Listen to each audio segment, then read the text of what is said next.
Resident Evil 2 is a survival horror game that is set 2 months after the events of Resident Evil 1. Once again, Capcom would revolutionise the genre by adding new elements that at the time were truly unique. Upon its release in 1998, Resident Evil 2 would be critically acclaimed and would be nominated for multiple awards including Game of the Year. Unlike the first game, the promotion campaign was unlike anything anyone had seen before, with the amount of money being used coming in at around $5 million. In Italy alone, pre-orders of the game reached 100,000. These numbers at the time were massive. On its release, it would become the fastest selling game in North America, selling 380 copies alone in its opening weekend, breaking previous sales records. In less than 4 months, the game had sold more than 3 million copies, and the total sales of the game come in at around 5 million. The game would eventually be re-released in 2019, where it would once again receive universal acclaim. Resident Evil 2 is not just one of the best survival horror games of all time, but one of the best games of all time. Resident Evil 2.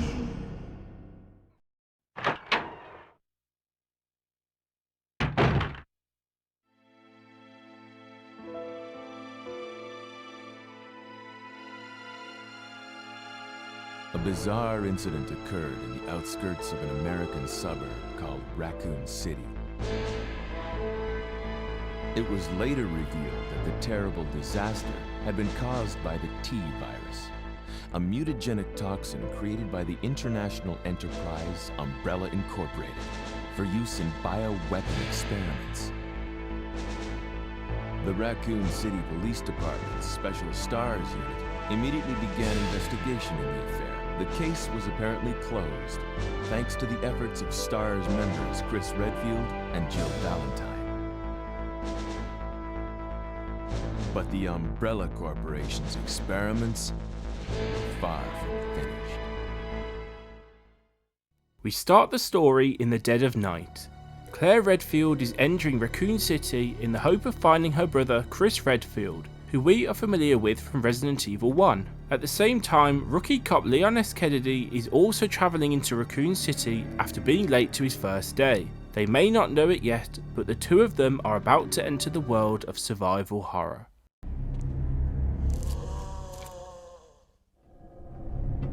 Man, what a mess! What could have done this? What was that?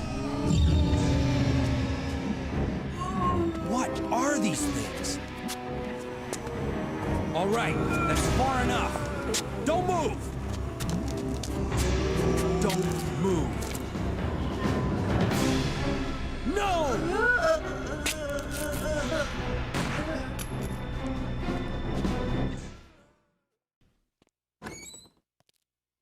Hello?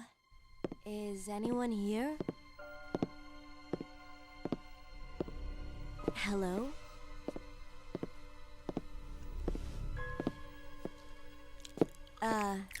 Hello?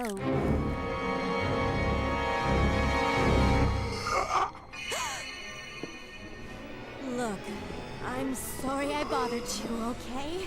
Just don't come any closer. Are you listening?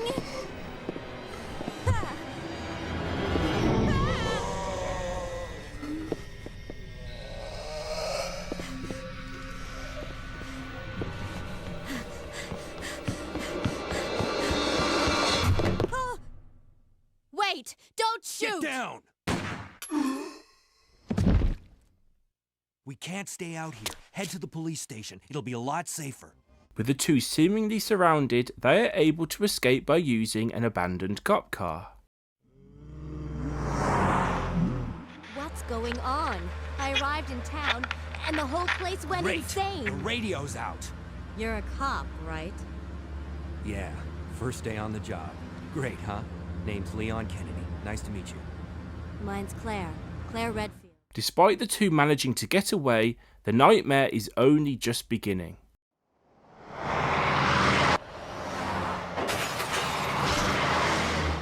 Hey, could you open the glove box?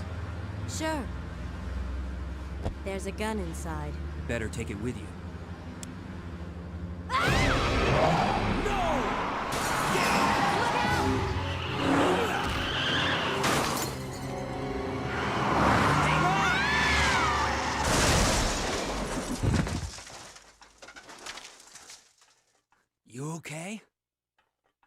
Still in one piece.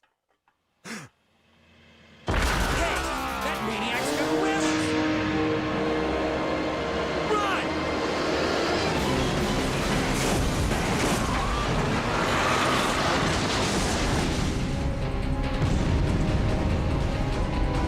Due to the crash, Claire and Leon are now separated from each other.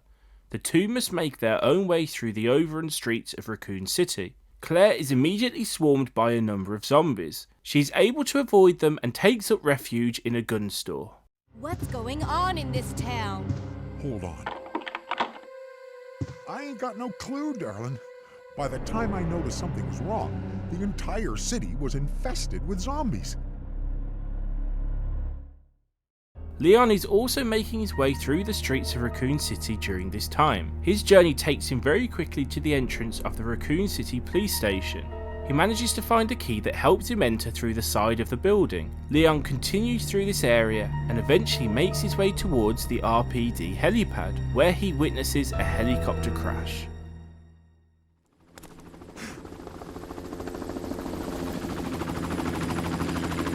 Hey!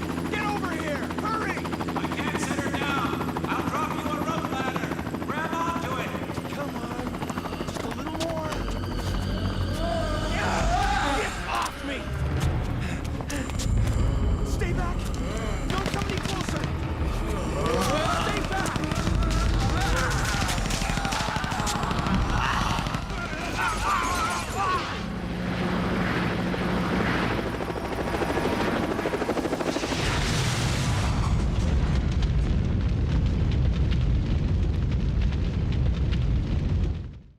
At the same time, Claire's refuge within the gun store is short-lived, as very quickly the place is overrun with zombies and the owner is eaten alive. Claire makes her way out of the building and through the back alleys, fighting off groups of the undead. It is clear to see that Raccoon City is completely overrun. Meanwhile, Leon is looking for a way to put out the fire in the helicopter, so he is able to access the room behind it. After searching the top floors of the RPD, he is able to find a valve that allows him to turn on the water tower. This successfully puts out the fire. It is also at this time that Umbrella drops a tyrant into the police station, before heading off to drop a number of tyrants throughout the city.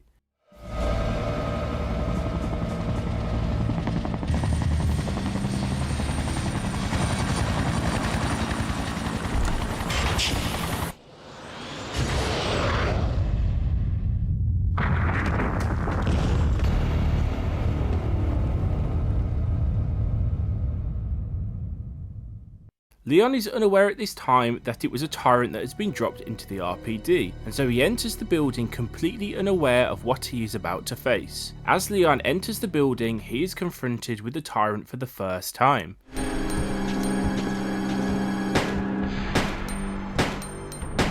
Leon fights the tyrant and is able to escape from it. Now that Leon has escaped from the tyrant, he begins to make his way around the police station.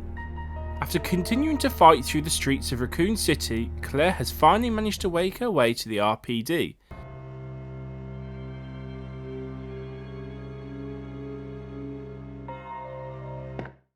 Upon entering the police station, Claire makes her way through the only unlocked door. It is there that she runs into a police officer. Are you the only officer left in the building? Who are you? Claire Redfield. I'm looking for my brother Chris. We lost contact with him over 10 days ago. Chris, Jill, Barry. Every last STARS team member has disappeared. We should have listened to them. What happened?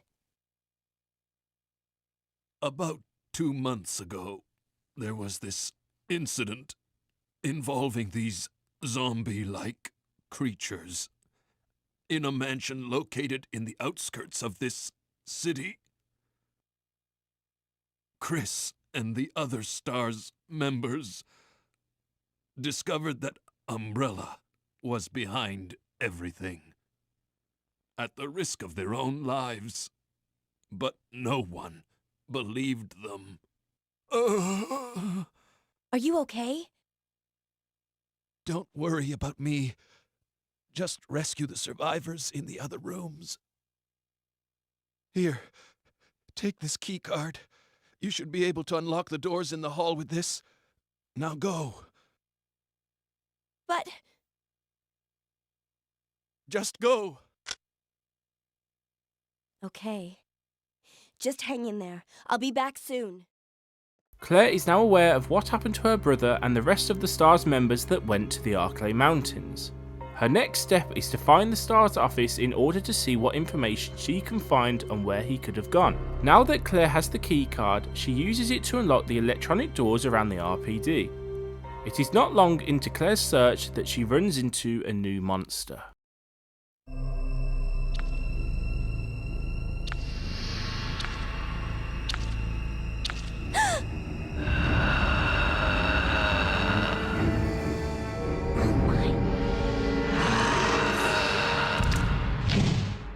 The monster cannot seem to see Claire, but it does seem to have good hearing. Despite this shortcoming, the monster is quick and powerful, and Claire fights in order to survive the encounter. Claire is able to defeat it, and after she does, she makes her way into the operations room. Within the room is a detailed report on what happened in the RPD. It seems that the station was under siege by the undead. It is clear to see from what has been witnessed so far that the police station was eventually overrun. Claire also gets some details on the monster that she just fought. The police at the station have decided to call it a licker, due to its long tongue. It seems that this was not the only one in the building either. The report also details that the Chief of Police, Brian Irons, has hidden much of the ammunition and weapons around the police station, which seems like a very strange thing to do, especially considering the circumstances. With this new information, Claire makes her way to the second floor of the station, where she is able to access the STARS office. In the office, Claire is able to find key evidence on what has been happening to her brother. It seems that Chris has travelled to Europe, where the HQ for Umbrella is. Before she leaves, a fax comes through. She decides to read it. The fax details important information collected on the illegal activities of the Umbrella Corporation. The fax details that the Chief of Police, Brian Irons, has been taking back payments by Umbrella. This could help explain why he decided to move the weapons and ammunition around the building. With this new information, Claire leaves the STARS office. Upon leaving, Claire hears a scream.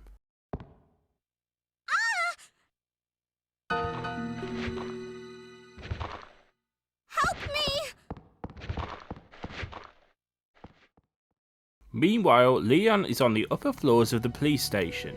He too is introduced to the Lickers, as they seem to have taken over large areas of the upper floor. Leon manages to deal with them as he continues to make his way through the second floor. It is during this search that Leon runs into the same girl as Claire. Hey! Wait!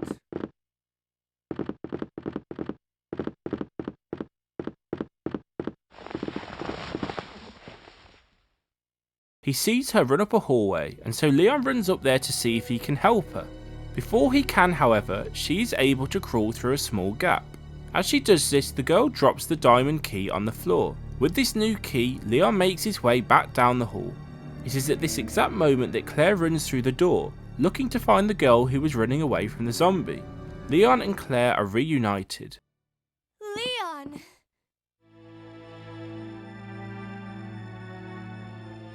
Claire, you made it! Yeah. Have you seen a little girl around here? Yeah, you just missed her. Who is she? I don't know. But it's too dangerous for her to stay here alone. Leon, I'll go look for her. You go and find us a way out of here. Of course. But before I forget, here's a radio. That way we can keep in touch if something comes up. Claire and Leon split up. Leon is tasked with finding a way out, and Claire goes off to see if she can find the young girl. While Claire looks for the girl, she is able to obtain a number of keys that help her unlock the rooms around the RPD. In these rooms are key items. Some of these include C4 explosives and the detonator. Claire uses these items to blow a hole through the wall next to the crashed helicopter. This gives her access to Chief Irons' office.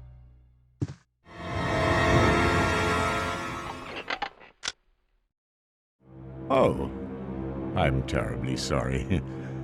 I thought you were another one of those zombies. Are you Chief Irons? Yes, that's me. And just who are you? No, don't bother telling me. It makes no difference. You'll end up just like all the others.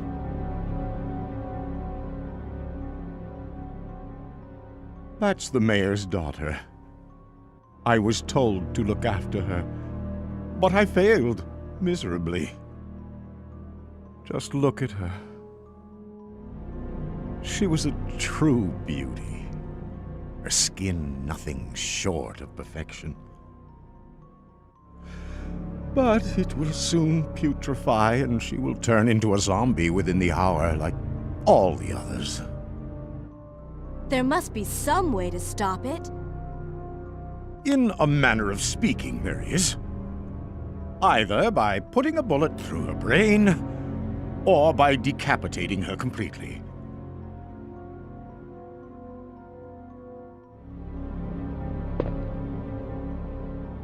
And to think that taxidermy used to be my hobby. But no longer. Please, I'd really like to be alone now. After that very strange conversation with Chief Irons, it is clear to see that there is something not quite right about him. Claire already knows that he is working for Umbrella, but there is almost something slightly sinister about him. Instead of exiting back through the door she came from, Claire instead makes her way into Chief Irons' private art collection. In there she hears a sound. Claire goes to investigate.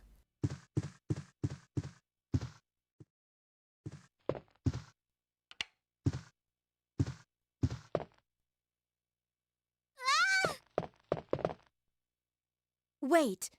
Let me go! Easy, easy there. I'm not a zombie. You're safe now.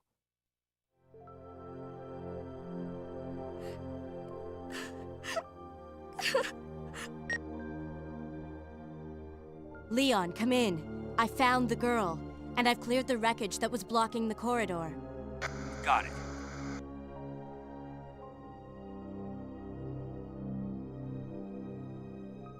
My name's Claire. What's yours? Sherry. Do you know where your parents are? They both work at the Umbrella chemical plant, near the city limits. The chemical plant? Then what are you doing here? My mom called and told me to go to the police station because it was too dangerous to stay at home. From the look of things, I'd say she was probably right, but it's dangerous here as well. You'd better come with me. But there's something out there. I don't know what it is, but I saw it. Much larger than any of those zombies. And it's coming after me. What was that? That's what I was telling you about. It's here. Sherry, wait!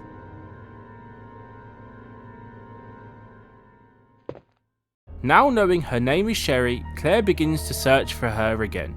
Upon returning to Chief Irons' office, he is gone, and so is the body of the mayor's daughter. However, left behind is his diary. Claire begins to read it.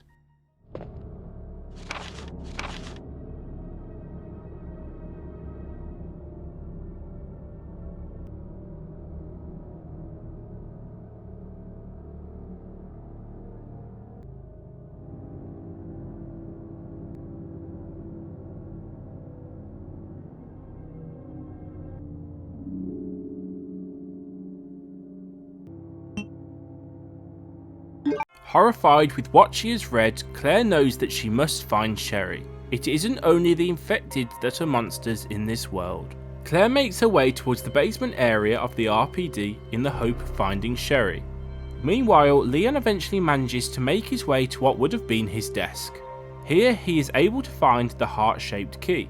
With this key, Leon is able to make his way towards the basement area of the RPD, the exact same area Claire is in.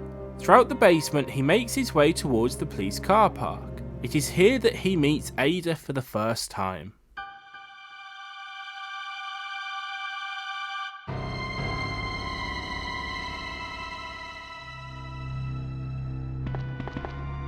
Sorry about that. When I saw the uniform, I thought you were another zombie.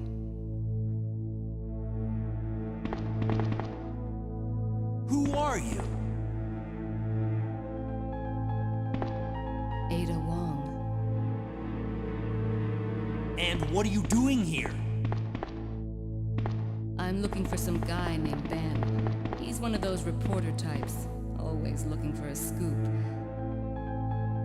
I heard he was locked up in the cell block, only there's a wrecked car barring the entrance.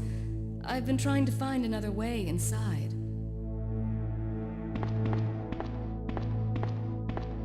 After their conversation, the two work together in order to push a truck out of the way.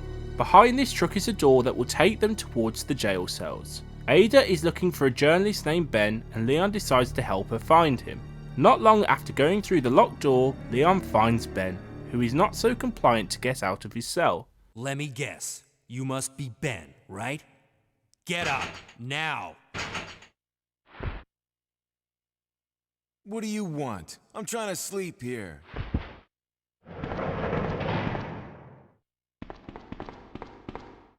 Is this the guy?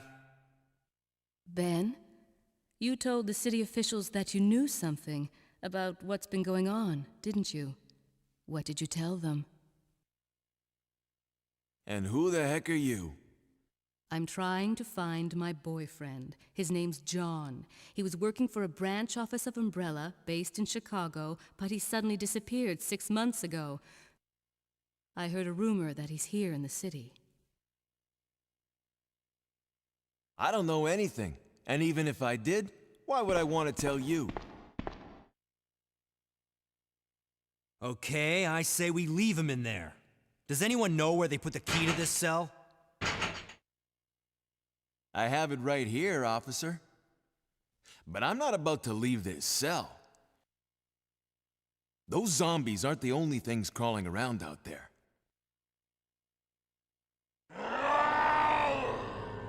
What was that? Like I said, I'm not leaving this cell. Get out of here before you lead it right to me. Hey, I'm not going anywhere. I'm the only cop left alive in this building. What? Look, if you want to live, then you're gonna have to leave with me. But do you even know how to get out of the city? There's a kennel in the back of the building. Inside the kennel is a manhole. Go through and it'll lead you to the sewer entrance, but it won't be easy. All right, I'm going.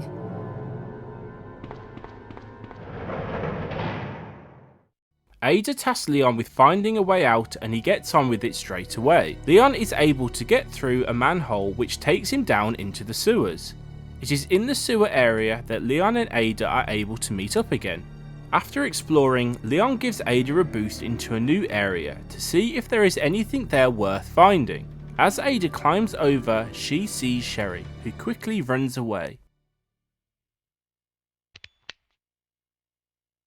How cute. That little girl must have dropped this. I think I'll hold on to it for her. While Ada kills some zombies and solves a puzzle, she is able to pick up a key for Leon. Ada makes her way back to Leon in order to give him the key she found.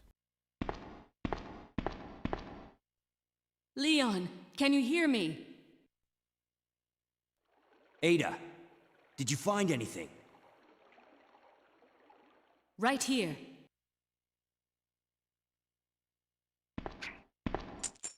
Think fast. Here's one more.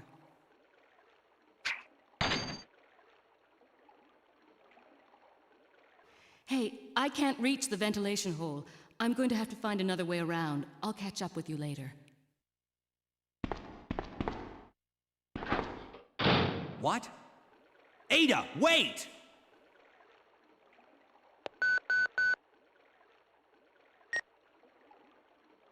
Leon, come in. I found the girl, and I've cleared the wreckage that was blocking the corridor. Got it. Leon and Ada are once again separated. Leon continues to explore the sewers and finds a door that he realises needs the chess pieces to open. Leon goes back in order to collect them. Claire is also in the basement area at this point too, and it is while she explores this area that Claire is reunited with Sherry. Sherry, I've been looking everywhere for you. I was so worried. We've got to go now, honey, okay? If we stay here, that monster will find us. Let's go.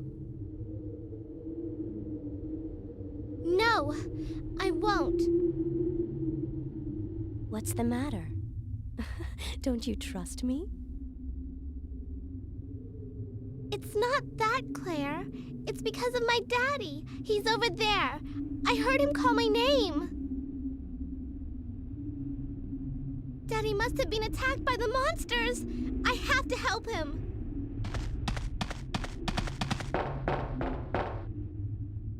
Wait, Sherry, don't go alone. Sherry! Sherry!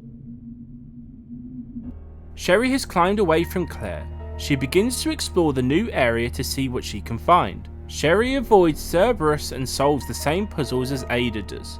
Sherry is able to find a key for Claire. With this new item, Sherry makes her way back to Claire.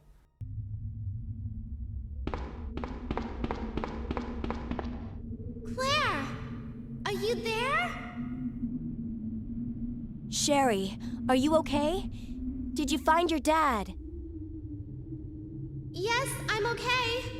But I couldn't find him. But I did find something else for you. Here!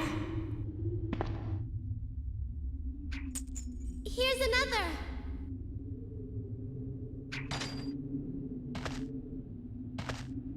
Thanks, sweetie. Now, why don't you come over here? I want you to stay with me. Claire! I can't reach the ventilation hole anymore. But don't worry, I'll find another way. I can take care of myself. The two of them are once again separated. Claire picks up the key and begins making her way back up to the RPD first and second floors in the hope of finding another way of getting to Sherry. Meanwhile, Leon is making his way back upstairs in order to find the last chess piece plug. In order to find the last chess piece, he realises that he must solve a puzzle that involves turning the clock tower back on. Once Leon completes the puzzle and gets the cog, he is once again attacked by the Tyrant, who it seems is fully committed to killing Leon.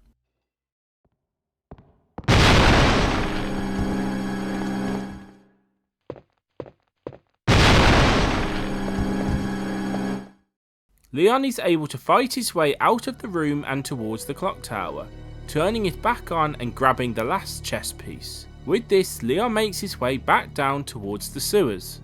Claire during this period has been exploring what is left of the RPD.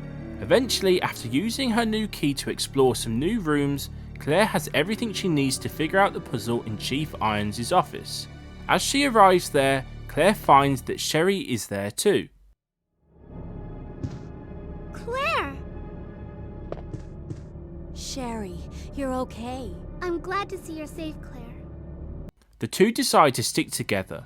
Claire puts the stones into the wall and a hidden room is revealed. In this room are a number of letters written for Chief Irons. Claire discovers the extent of Chief Irons' activities with the Umbrella Corporation. An elevator is also in the room. Claire tells Sherry to stay where she is while Claire goes down in the elevator to make sure that the path ahead is safe. Once she reaches the destination of the elevator, she hears something. Help me!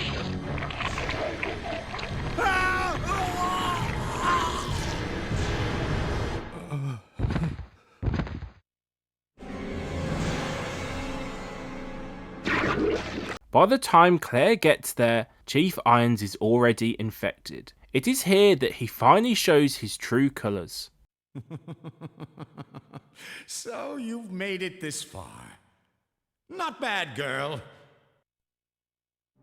But I'm not letting anyone leave my town. Everyone's gonna die. Calm down, Chief. What happened?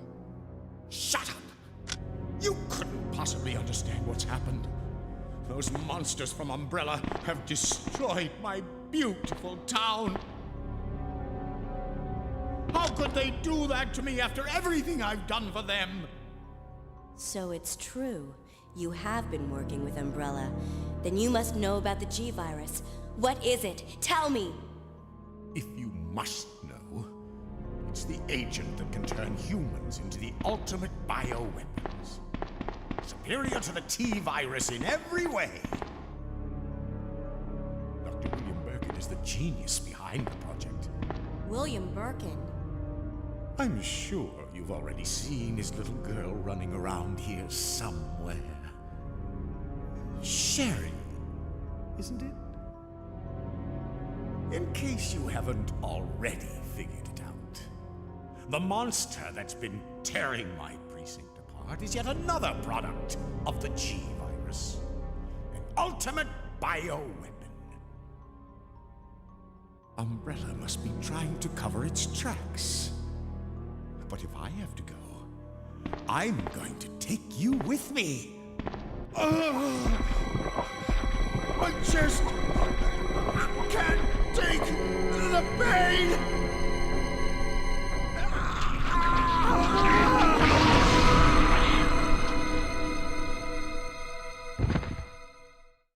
Chief Irons' death looks like something out of Alien, as the monster rips him apart from the inside. It is clear to see from the room that Chief Irons was a psychotic individual. Claire continues to explore in order to see whether or not it is safe. Upon entering this new room, Claire is confronted by the creature that tore its way out of Chief Irons. In order to make the path clear for Sherry, Claire knows she must defeat it.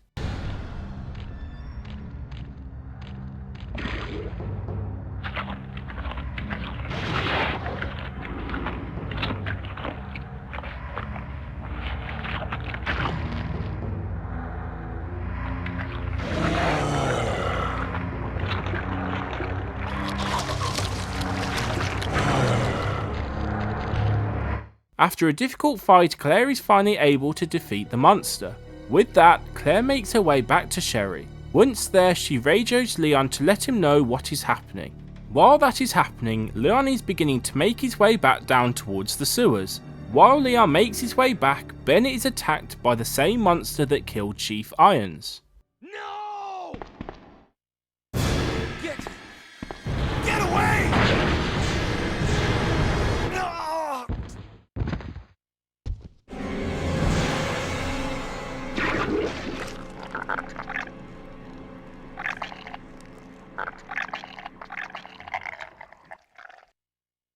After hearing this, Leon runs to help. However, by the time he gets there, it is too late for Ben. Ben! Can you still hear me? Come on, answer! Damn! I don't believe this. I almost got the story. Ben! Bitter irony. The chief of police, a co-conspirator.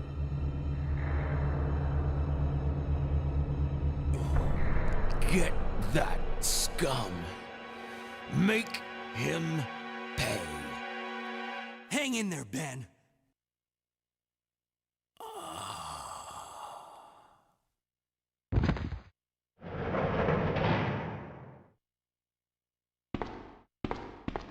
Leon. Leon begins to read through the letters Ben handed him. These letters contain damning evidence that link Chief Irons to the Umbrella Corporation and show just how far involved he really is. Where are you going, Ada? To the chemical plant. I have a feeling that's where I'll find John. Ada! Wait! Hey! Before Leon can say much, Ada runs off again. It is after this that he receives a call by Claire. Leon, are you still there? We're leaving. Are you crazy? The streets are still crawling with zombies. It'll be all right, trust me. We found a way to the sewer. Follow us later. Claire! Claire! Wait, wait! Man, why doesn't anyone ever listen to me? With that, Leon continues to make his way into the sewers in order to open the chest door. However, before he can get through it, he is attacked by the monster that killed Ben and Chief Irons. Leon fights for his life as the monster attacks him with a metal bar. Eventually, Leon manages to defeat it. Leon makes his way through the door where he is once again reunited with Ada. Ada!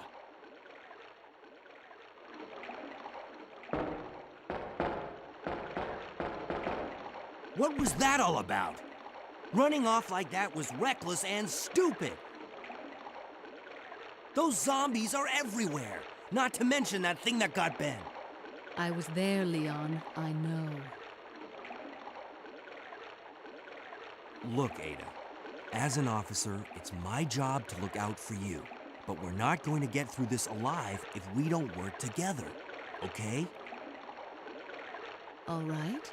We'll do this your way for now. With that, the two of them continue together. Claire and Sherry are also in the sewers at this point. It is here that the two of them spot the monster that Leon fought. Claire?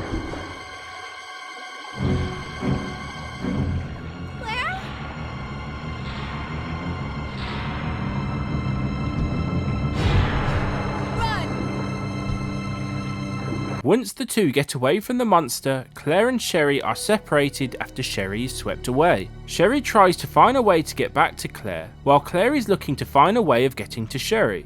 As she searches for her, Claire runs into a woman who seems to be slightly paranoid. Who are you?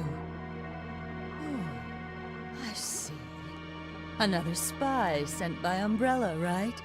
Let me guess. You're here to steal my husband's G-Virus, aren't you? You are tenacious, I'll give you that.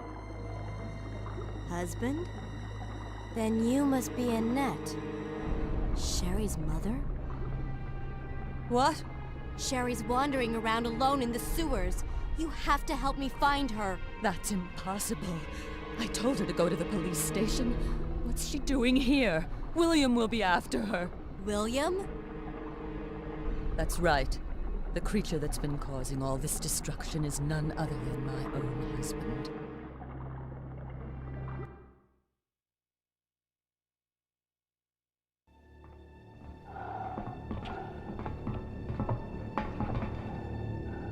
This way. It's sheer perfection.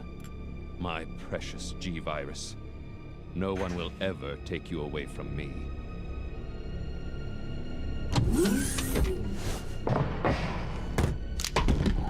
There he is.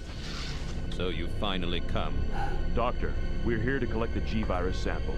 Sorry, but I won't just hand over my life's work. Stop! You might hit the sample. That's it, all right. Okay, let's move out.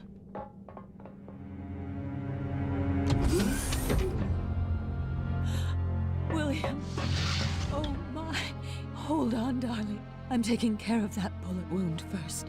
Stay here.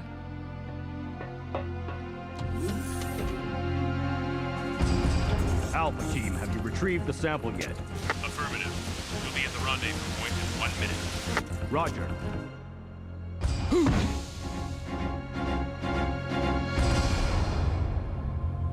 Are you telling me that he injected the G-Virus into his own body?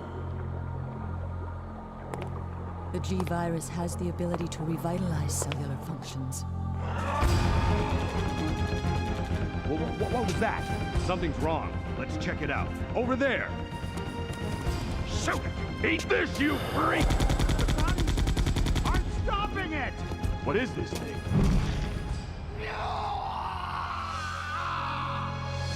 Hurry!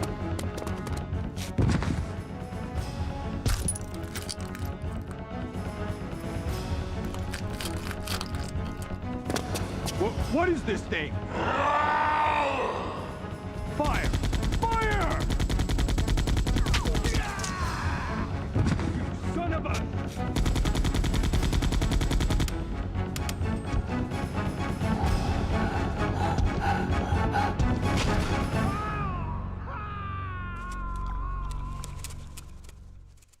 Claire and Annette decide to split up in the hopes of finding Sherry.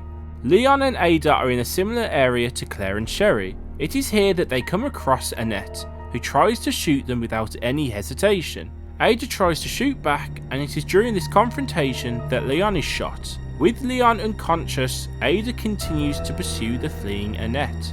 At this point, Sherry is still trying to find a way of getting back to Claire.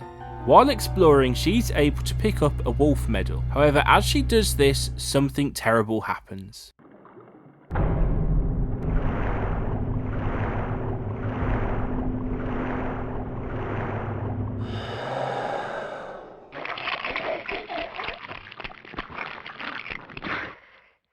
After pursuing Annette, Ada is finally able to catch up with her. Where did you get that pendant? It looks exactly like the one I gave Sherry. She dropped it. I've been holding on to it for her. Liar! Give it back to me!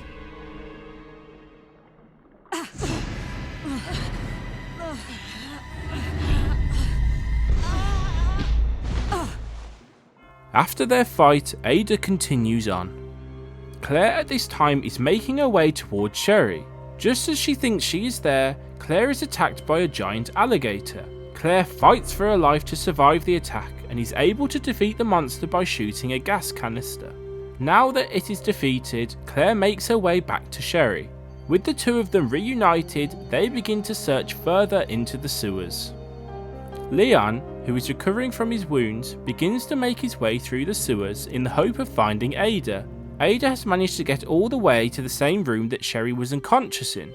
However, for some reason, she seems to have frozen. Claire and Sherry at this point have been exploring the sewers, fighting their way through spiders. Eventually, Claire is able to find the second medal. This allows them to go through a blocked door. The door takes them to a tram which the two board.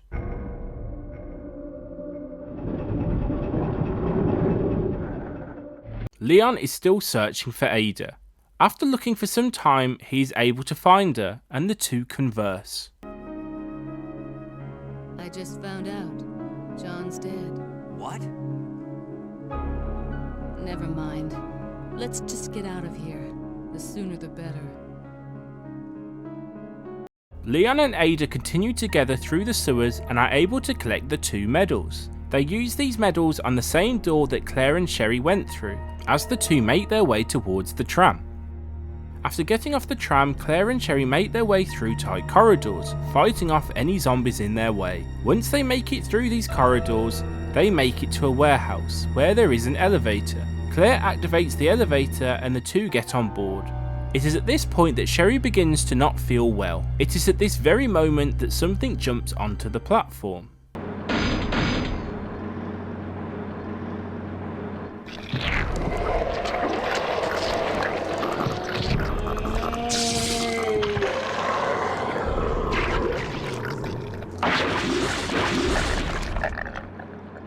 Claire fights for her life to fend off William Birkin. After a hard fight, Claire is finally able to defeat him. Now that he is gone, Claire makes her way back to Sherry, whose health is slowly getting worse. Claire is hoping that in the lab there might be a way to stop the infection. Once the elevator reaches the bottom, Claire carries Sherry into the security room, where she covers her with her jacket and promises to find a way of curing her. Leon and Ada have also managed to make their way to the tram. Leon calls it back for them to use and the two of them get on board. During this journey they are attacked by Birkin. The tram will not allow them to leave, and so all they can do is avoid his attacks. Eventually, Birkin stops attacking, and upon leaving the tram he is no longer there. It is clear now that Birkin went off to attack Claire. Leon and Ada also begin fighting their way through the zombie-filled corridors before eventually reaching the warehouse with the lift. The only issue is that the lift has already gone down, and neither one of them knows how to bring it back. Leon and Ada investigate to see if they can find a way to do this. Leon is able to find a lift that takes him down to a control room. It is here that Leon is able to call the elevator back. Before he returns back to Ada, he decides to turn the security camera back on.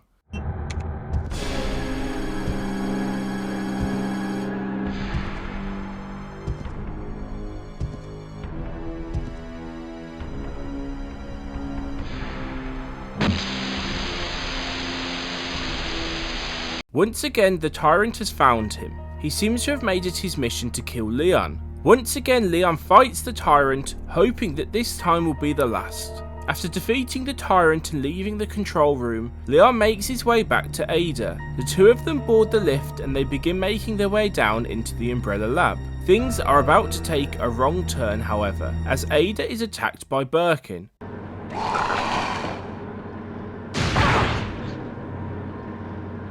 Ada!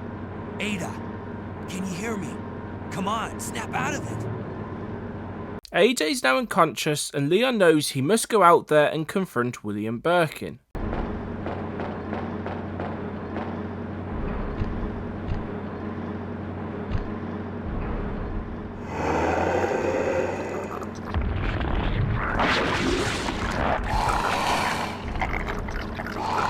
Birkin seems to have grown stronger. Leon fights for his life.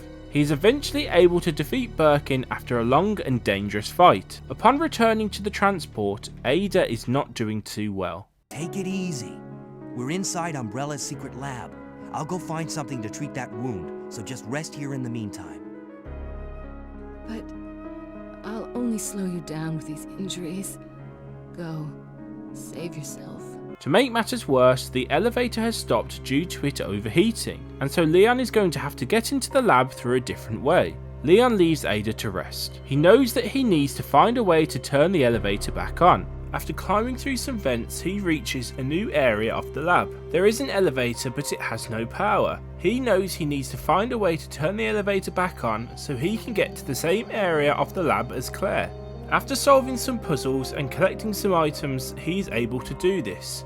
Once the power to the elevator is restored, he makes his way there. Using the elevator, Leon is able to reach the main floor of the lab. Claire by this point is far into the lab. While exploring this new area, Claire is attacked by many new and horrific creatures. One of the most prominent are these plant-like creatures. They almost seem like they are an upgrade on what was Plant 42. Claire also fights a number of lickers and zombies. Claire knows that she must find a cure. Leon is also searching around the labs, and he too is having to deal with many of these monsters. After searching a number of rooms, Leon is able to find the key that will unlock the power room. Now that he has obtained this, he makes his way back up to the lift towards the power room. It is here that he is confronted by Annette, who gives him some new information. You murdered my husband. I know what you're looking for. You came for the G-Virus, didn't you? But you'll never take it from me. This is my husband's legacy. Now, where's that spy you were working with earlier? You know who I'm talking about. What? You really don't know anything, do you? You're so gullible. She's one of the operatives sent here by the agency. The only reason why she came here is to obtain the G-Virus. That's a lie. No, it's the truth. I discovered this when I did a background check on her. She specifically got close to John and became his girlfriend to get information about Umbrella. That can't be. I know her. Ada wouldn't do something like that. Before she can kill Leon, however, an old friend arrives.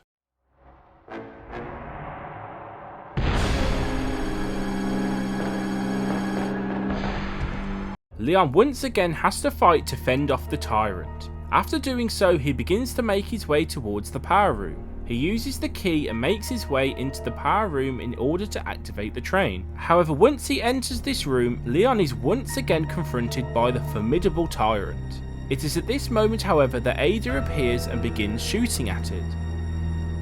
Run! Ada!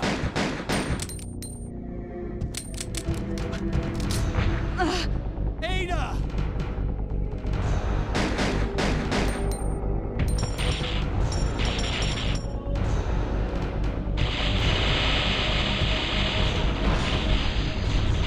The tyrant falls off the platform and Leon runs over to check on Ada.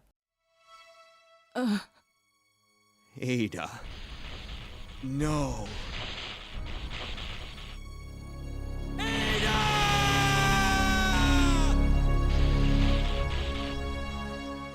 self-destruct sequence has been activated.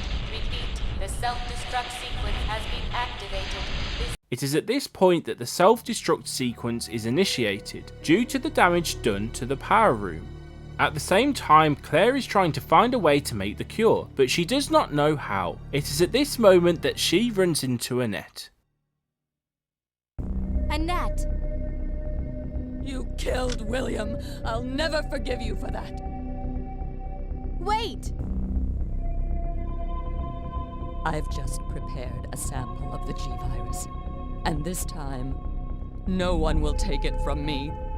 This is the most significant piece of research my husband has ever left in my hands. Stop it! Sherry's in serious trouble. William implanted her with his embryos. There's no telling when they'll pupate. And if that happens, then Sherry won't... What? William... Annette hears her husband William. She goes off to find him, but things don't work out the way she had hoped. William, you're alive.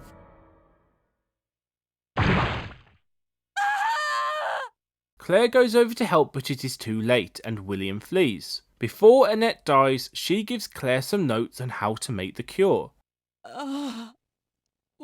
William is still alive. He's getting stronger with each skin he casts off. Sherry! Tell me what I need to know. How can I save Sherry? I have detailed information. Everything you need to know to prepare the antidote is right here.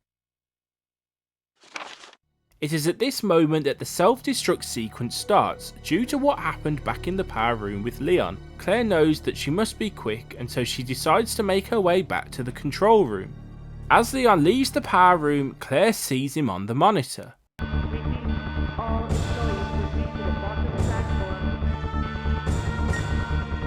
Leon, we made it! Claire, is that you? Where are you?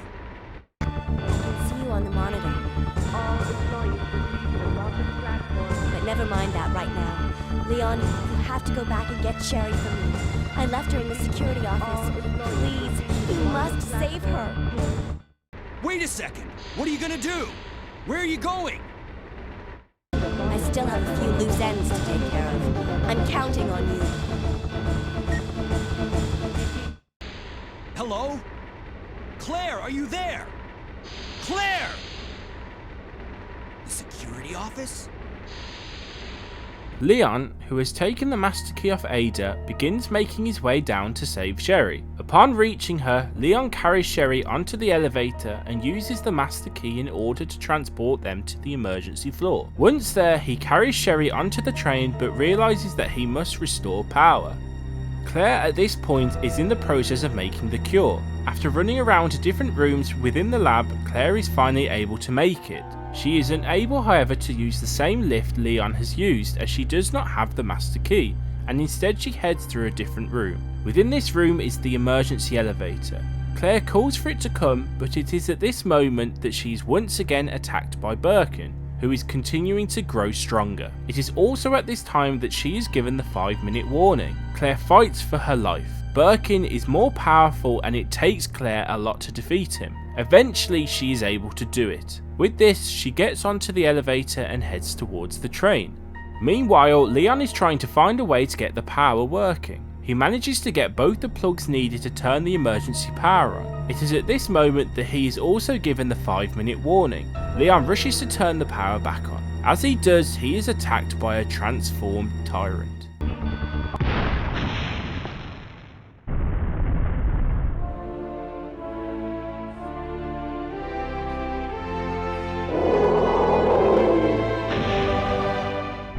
Leon fights for his life against the powerful new tyrant. Leon is running out of ammo, and the tyrant doesn't seem to be any closer to being defeated. It is at this moment that a mysterious figure throws down a rocket launcher for Leon to use. Leon believes this silhouetted figure is Ada, and it is clear to see why, as it sounds just like her. Here, use this! Leon uses the rocket launcher to kill the tyrant once and for all. Game over.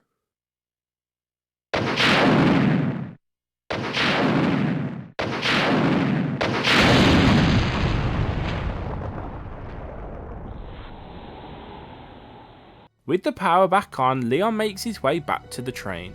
After fighting off some zombies, Leon opens up the tunnel and gets back on the train. He then activates it.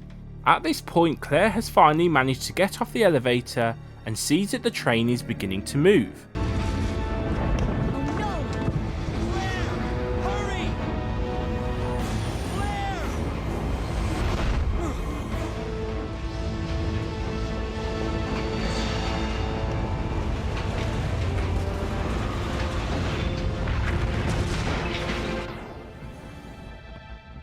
The three of them are finally reunited for good. Claire gives Sherry the antidote in the hopes of saving her life. I have the antidote, if I give it to her.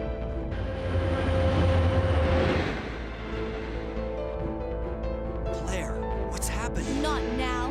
Come on, Sherry, wake up. Wake up. Please wake up. Claire? Where am I? It worked! Oh, Sherry, you're gonna be okay. The nightmare is not over yet, however, as something appears to have jumped onto the train. Leon goes off to investigate. Upon arriving in the next carriage, Leon realises that it is William Birkin.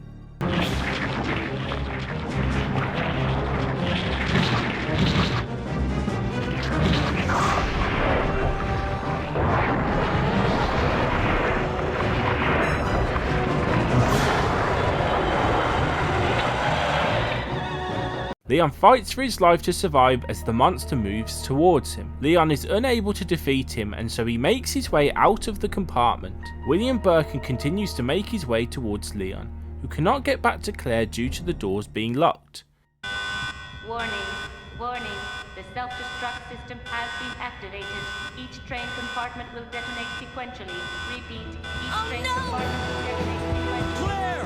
Stop the train! I can't. The door to the control room is locked.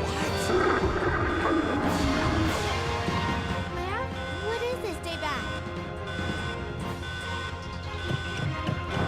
To make matters worse, it is revealed that the train will detonate in 2 minutes. Claire cannot stop the train due to all the doors being locked. As Birkin approaches, Leon manages to escape on top of the train. He then begins moving up in the hopes of stopping the train in time. Sherry is also trying to get to the front as well. Sherry is able to get there before Leon, and it is up to her to stop the train. Switch over there! Got it!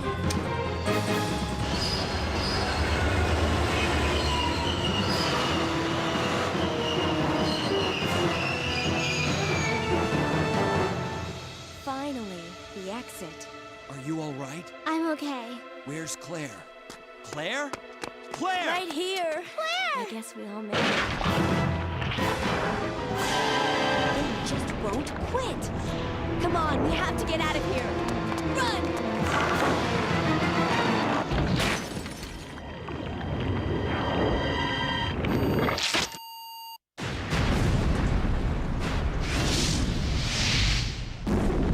Luckily, the three of them manage to escape. Leon informs them, however, that it is not over yet, and that they need to go after Umbrella. But for now, however, their nightmare is finally over.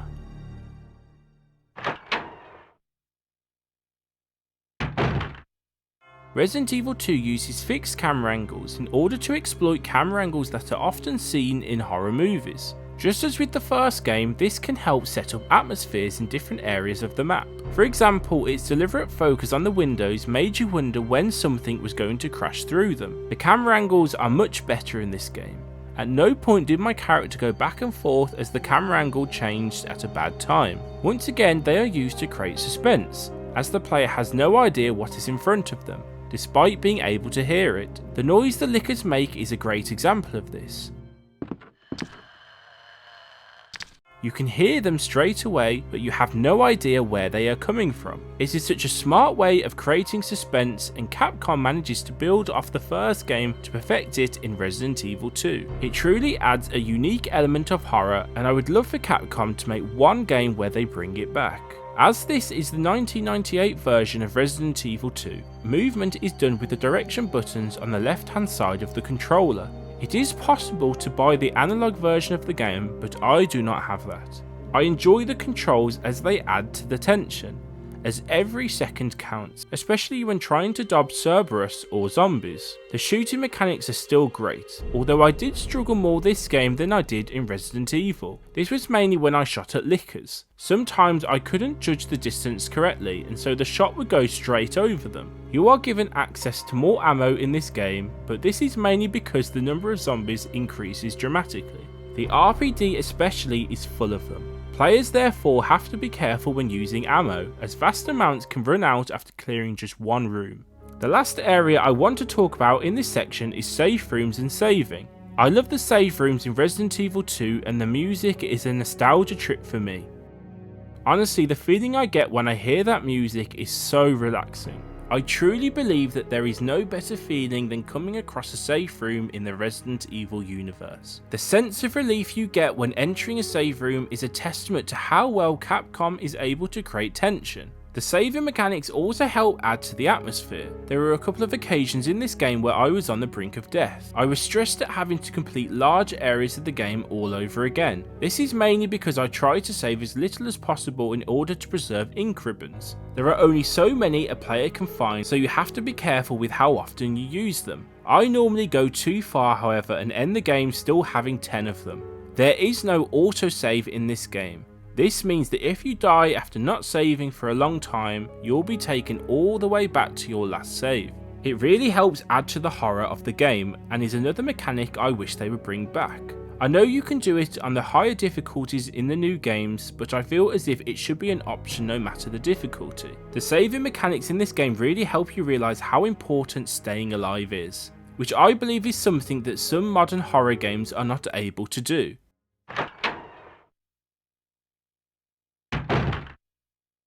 Capcom are experts in survival horror and use a number of mechanics in order to add to the experience. One of these factors is the use of different events throughout the game. Perhaps one of the most prominent is when a licker jumps through the interrogation room glass. Another example is the tyrant smashing through walls in order to get to Leon. These events occur throughout the game and are used in order to spread fear. They make a player fearful when exploring a room as you never know what might happen. You can tell that Capcom have built upon Resident Evil 1 in this game and have perfected the mechanic for Resident Evil 2.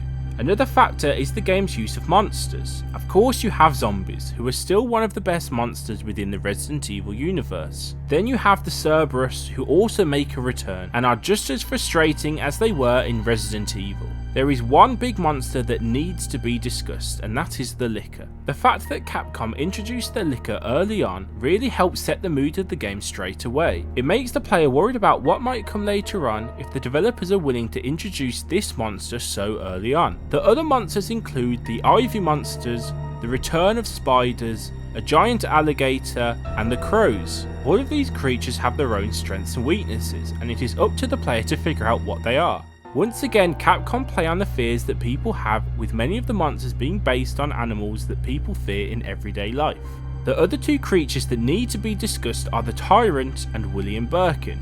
First, let's talk about the Tyrant. The Tyrant adds a unique element to the game. The fact that at any point in the game it could show up adds a unique fear that was new to Resident Evil 2. Its ability to go through walls also made the Tyrant much more scary, as leaving the room didn't necessarily mean you had escaped it. The final battle against the mutated Tyrant is one of the most infuriating things I have ever done. The Tyrant really was a revolutionary idea at the time and still holds up well today. It shows just how far ahead Capcom were when it came to survival horror. William Birkin also is a great addition. His constant pursuit of the player made him a formidable enemy.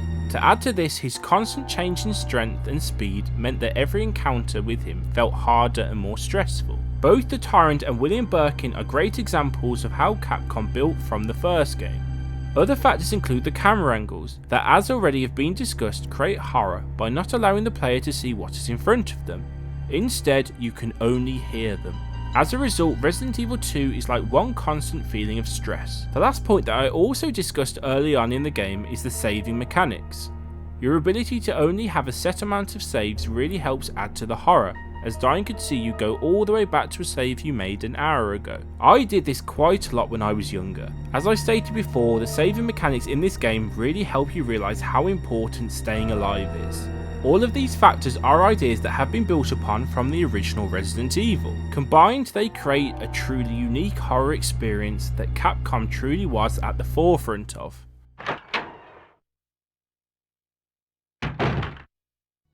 Throughout Resident Evil 2, there are a number of puzzles that need to be completed. Just as with Resident Evil, this is one of the game's strongest gameplay mechanics. There seems to be a bigger emphasis on puzzles in this game, and I feel like that is one of the main reasons why I consider Resident Evil 2 to be the better game. Puzzles are not too difficult to solve, but at times they can offer a challenge. The game itself feels like a jigsaw puzzle. As you complete a puzzle, you fit one jigsaw piece into place. It gives the player such a great feeling each time. And just as with a jigsaw, with each completed puzzle comes a more completed picture. The game doesn't trick you this time as Resident Evil did. There are no puzzles that will kill you instantly. This is mainly because Capcom was staying true to the story. In Resident Evil 1, the mansion is a facade for what is really going on. It was made to be a death trap. Whereas the puzzles in the police station are not. Instead, they just reveal new locations or items. The puzzles really do bring a unique experience to this game. It doesn't matter how many times I complete it, I still enjoy solving them. It truly is one of Resident Evil's strongest mechanics, and one that I feel is missing from future Resident Evil titles. It is interesting to see that without these puzzles, the atmosphere just isn't the same. If you can get access to this game, I really would highly recommend you play it. It is definitely one of the best Resident Evil games. To summarise, the puzzles in this game are one of the main factors that make Resident Evil so great. The game feels like one big puzzle that seems to satisfy the player each time a puzzle is solved. As you solve each puzzle, you delve deeper into the nightmare that is Resident Evil 2.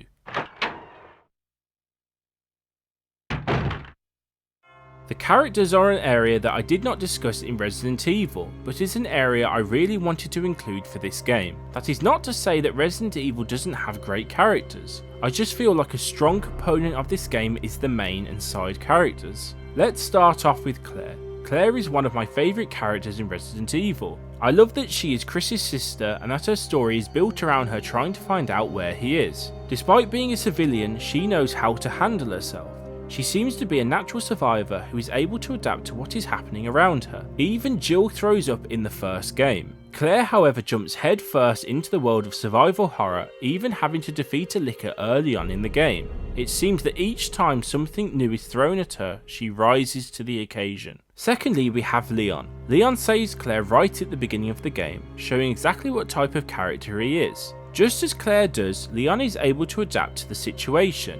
Despite only being a rookie cop, he too faces adversity but always sees it through. Not only does he fight the Tyrant a number of times, he also deals with William Birkin. Leon also seems to be out to protect everyone else, and this is shown throughout the game. Obviously both characters would be built upon in future Resident Evil games, but seeing the beginning of their character arc really helps you appreciate how far they will go in later games. The side characters are the next talking point. Ada Wong may just be one of the coolest and most interesting characters in Resident Evil. You are constantly left guessing about Ada Wong's true intentions. Even by the end of the game, you still don't truly know what she wanted. Her ability to just turn up at the right time and save Leon on multiple occasions shows just how pivotal she is to the story.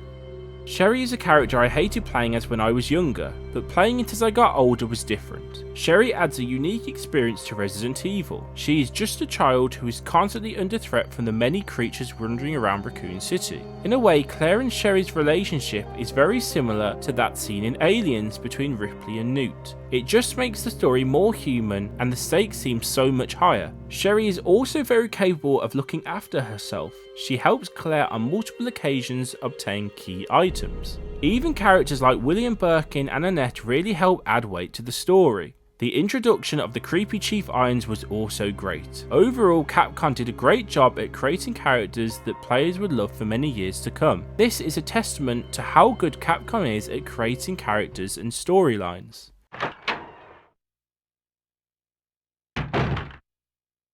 Resident Evil 2 is personally my favourite Resident Evil game. Capcom built upon the success of the first game to make one of the best survival horror experiences. It is clear to see why this game received such critical acclaim. The new mechanics such as the pursuing Tyrant really helped add something new, making it, in my opinion, better than the original Resident Evil. Capcom did what many games have failed to do in the past, and that is managing to make a sequel that is as good if not better than the original.